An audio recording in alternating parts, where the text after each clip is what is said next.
What's up, guys? Welcome to G Whiskey. My name is Jeff. This is a channel where I offer my thoughts and opinions on a specific whiskey, and if you stick around to the end, I'll be giving it a score as well. If that sounds interesting, hit subscribe down below. With that out of the way, let's jump into our review. Today we're looking at the Balvenie Doublewood. Stick around.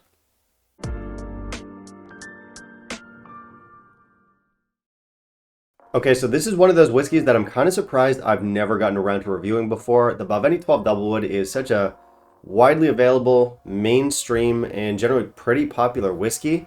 But I guess I've never reviewed it personally just because I never really wanted to buy it.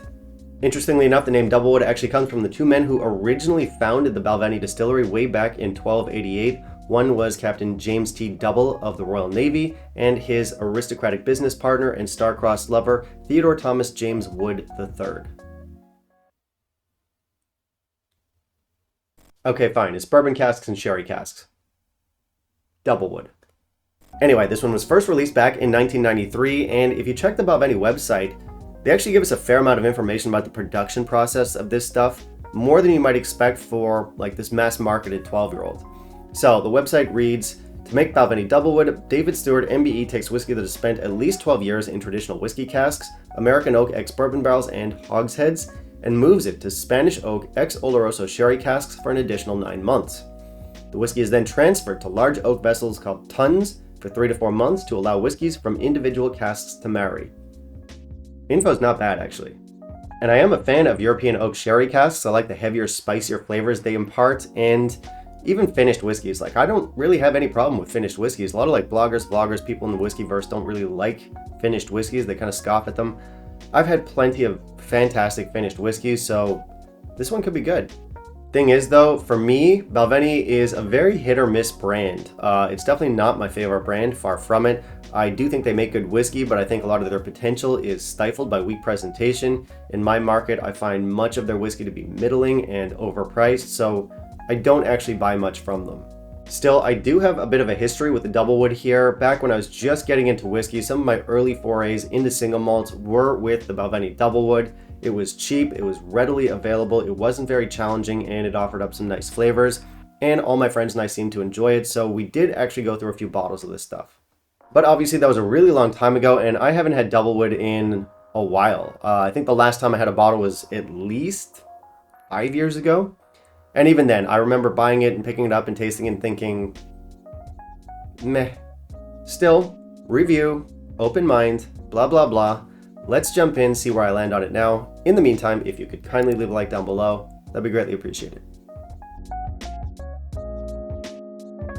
Alright, so our specs here leave much to be desired. This one comes in at 40% ABV. It is a chill filtered whiskey, and it is a colored whiskey.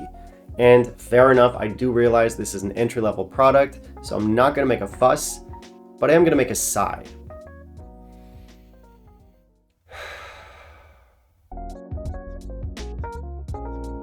For look, label, bottle, presentation, I think this one is okay. I don't really have any strong feelings about it. On one hand, I appreciate that they kept things pretty simple. I do respect that. On the other, I admit I find it a little bit bland, but really, I'm pretty neutral towards this. For score, let's give it 2.5 out of 5. It does talk about the double maturation. It talks about the European sherry oak. There's nothing to brag about when it comes to chill filtration or coloration, but the bottle's nice enough. I'm not going to complain. For our nose, the nose here is actually quite pleasant. It's cereals, honeys, baking spices, sherry, grassy notes. There's red apple skin in here. There's stewed fruits, there's cinnamon, and there's even kind of a faint cherry note at the back, which I think is really interesting. The sherry in this is surprisingly complex. For our palate and our finish, the arrival is kind of watery. We do notice the low ABV here. We get caramel, butterscotch, nuts, baking spices, peppercorn. There's like charred wood or like seared wood in here. There's vanilla. It's a little bit creamy. Short finish with lingering caramel and spices.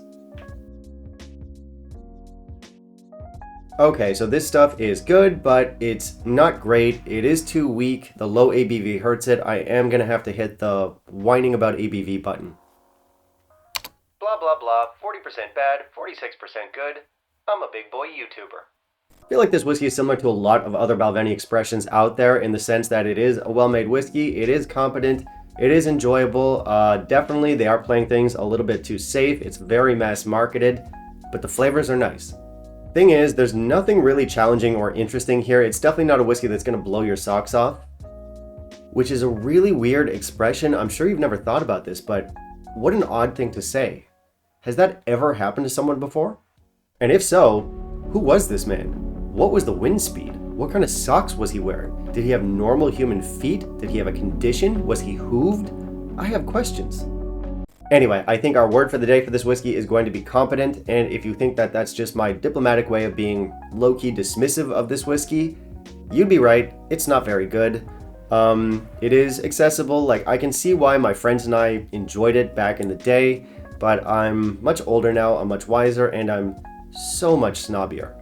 Another complaint that I have here, and it won't be the last, and this is maybe a little bit of a controversial one. You guys can let me know what you think down below in the comments, but a lot of people argue that you cannot taste caramel colorant. I would argue that you can, and I would argue that I'm picking up some of that flavor here. It's like this cheap, burnt caramel note that pops up in the mid-palate, and then it kind of sticks.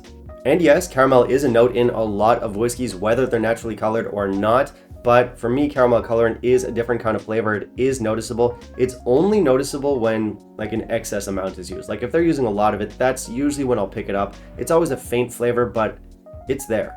And I know there's gonna be a lot of people in the comments saying, there's no way, it's not possible, you can't taste it. I taste it, man. I'm telling you. Moving on, credit where it's due. The sherry in this is pretty good. It's not as interesting on the palate as it is on the nose. The nose promises much more complexity than gets delivered on the palate and on the finish, which is probably something that can be remedied by a higher ABV, but 40% tends to have that effect. And the palate's actually kind of frustrating because every so often you do get a glimmer of that rich quality sherry. You know, European oak, it gives us spices and complexity. It's got some weight to it. And those notes are in here. But then when you kind of like catch them and you try and zone in or hone in on them, they end up being much more simple and surface level than you initially thought. I don't know if that makes sense to you guys. Did my best. Anyway, nose is the best part of the experience, and then the rest of it kind of takes a nosedive. We do have some quality flavors in here that end up being very surface level and superficial. And listen, I know I'm talking a lot of shit. I'm sure a lot of you out there are fans of this stuff, but I don't really like it. I think it is middling. It's not offensive. It'll do, but you know, this is an entry-level single malt. I think there are much better entry-level single malts out there. Some very obvious examples would be stuff like Glencadam 10, Bunnahabhain 12, Arran 10. All of those are better and much cheaper in my market. But those whiskeys are very popular and they're very good because they're craft presented and affordable. What if we leave craft presented whiskeys behind? I still think there are better options out there. So, you know, if you look at stuff like, I like Glenmorangie 10 more than this. It is a simpler whiskey, but I find it more honest, if that makes sense. Craigenmore 12, really good stuff. Glenelgin 12, solid stuff. Like even in the category of affordable but colored, chill filtered, low ABV, I think there are better options out there. And I do realize that us whiskey nerds are like this tiny fraction of the total whiskey market, and I do know that smooth and easy does need to be a thing. We need introductory whiskeys out there, but I'm not gonna hide my disappointment when I come across a profile that's too engineered and too simple. This whiskey could be a lot better. Is this a competent whiskey? Sure. Nice flavors? Yeah.